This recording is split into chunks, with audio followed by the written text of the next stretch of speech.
ঘুষ ও চাঁদা দাবির অভিযোগে কুমিল্লার মুরাদনগর থানার ওসি জাহিদুর রহমান সহ ২৫ জনের বিরুদ্ধে আদালতে মামলা করা হয়েছে। বৃহস্পতিবার দুপুরে জেলার সিনিয়র জুডিশিয়াল ম্যাজিস্ট্রেট আদালতে মেহেদী হাসান নামে এক ইলেকট্রিশিয়ান মামলাটি দায়ের করেন।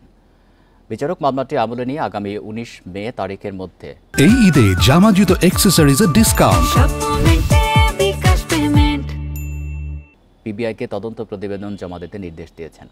বাদীর আইনজীবী জানান, মেহেদী হাসানের ভাই সিএনজি চালক আবুল কালামের কাছে অভিযুক্তরা চাঁদা ও ঘুষ দাবি করেন বলে অভিযোগ করা হয়েছে। মামলার ১ নম্বর আসামি মুরাদনগর থানার ওসি জাহিদুর রহমান।